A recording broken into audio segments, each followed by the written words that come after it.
Guys, আজ দুপুরে আমাদের মেনুতে ছিল ফ্রাইড রাইস আর কাশ্মীরি আলুর দম। ফার্স্টেই দেখে নাও এর কালারটা ঠিক কতটা সুন্দর এসছে। আর আজকে তোমাদের সাথে যেটা শেয়ার করব ফ্রাইড রাইস রেসিপিটা, কারণ আলুর দমের রেসিপিটা আজকে তোমাদের সাথে শেয়ার করতে পারবো না, কারণ ভিডিওটা এমনিতেই অনেকটা বড় হয়ে গেছিলো। তো আমি নেক্সট কোনো একদিন তোমাদের সাথে এই কাশ্মীরি আলুর দমের ভিডিওটা শেয়ার করে দেবো। তো চলো ফটাফট দেখে নাও। ফার্স্টেই কিন্তু আমরা 3 রকমের ভেজিটেবল এখানে ভেজে নিয়েছিলাম। ফার্স্টেই ছিল গাজর, তারপরে এখানে ছিল বিনস আর ছিল ক্যাপসিকাম। এই 3টে ভেজিটেবল কিন্তু আমরা ফ্রাইড রাইসের জন্য নিয়ে নিয়েছিলাম। দেখতেই পাচ্ছ খুব একটা বেশি ভাজার দরকার নেই। দেখো এখানে আমাদের ভাজা রেডি হয়ে গেছে, এরকম হালকা ভেজে নিলেই হয়ে যাবে।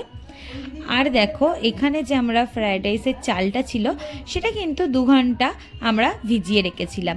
2 ঘন্টা ভেজানোর পরে এটা কিন্তু গরম জল ফুটতে না ফুটতে আমরা কিন্তু একটা গরম জলের মধ্যে দিয়ে দিয়েছি। আর যেরকম তোমরা রাইস করো সেরকম কিন্তু বুঝে করবে, যাতে গলেও না যায় আর যাতে খুব একটা শক্তও না থাকে। দেখো তোমরা একটু নিজেদের মতো একটু বুঝে করো। আর এখানে দেখো রাইসটা হয়ে যাওয়ার পর এখানে আমরা ছেঁকে রেখে দিয়েছি একটা আলাদা জায়গায়। আর সেখানে পরিমাণ মতো আমরা চিনি, বাটার ইউজ করেছি। এখানে 2 চামচ মতো বাটার দিয়েছি আমরা, আর পরিমাণ মতো চিনি দিয়েছি। যেহেতু রাইসটা গরম থাকে তো চিনিটা দিলে কিন্তু গলে যাবে, তো গরম গরম কিন্তু দেওয়ার চেষ্টা করবে। আর দেখো এখানে কিন্তু আমরা 2 চামচ মতো ঘি দিয়েছি, আর যতগুলো আমাদের ভেজিটেবল ভাজা ছিল সব কিন্তু আমরা এখানে দিয়ে দিয়েছিলাম, দেখতেই পাচ্ছ। আর ভালো করে ভাতের সাথে ঘি, এই গাজর, ক্যাপসিকাম, বিনস ভাজাগুলোকে কিন্তু মাখিয়ে দিয়েছিলাম।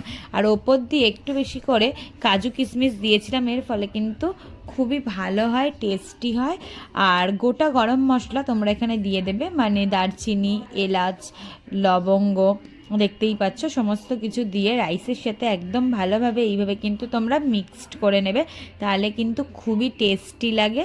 আর এর সেন্টটা কিন্তু বেশ ভালো আসে। এই রকম মাখিয়ে নেওয়ার পর অনেকক্ষণ আমি এরকম চাপা দিয়ে এটাকে রেখে দিয়েছিলাম। তারপরে খাওয়ার সময় যখন এই ঢাকনাটা সরাবে, ওফ, এর টেস্ট আর এর গন্ধ জাস্ট দারুণ হয়েছিল। তোমরা এইভাবে একবার করে দেখো, সত্যিই খুব ভালো লাগবে। তো তারপরে দুপুরবেলা মা কিন্তু আমাকে বেড়ে দিচ্ছিল, আমি তখন একটা শর্ট নিয়েছিলাম ভিডিওর তোমাদেরকে দেখাবার জন্য। দেখতেই পাচ্ছ কতটা সুন্দর লাগছে দেখতে, আর খেতেও কিন্তু দারুণ হয়েছিল। তো আমার আজকে পুরো ভিডিওটা তোমাদের কেমন লাগলো অবশ্যই কমেন্ট করে জানিও। আর এই আলুর দমের রেসিপিটা কিন্তু পরে একদিন নিশ্চয়ই শেয়ার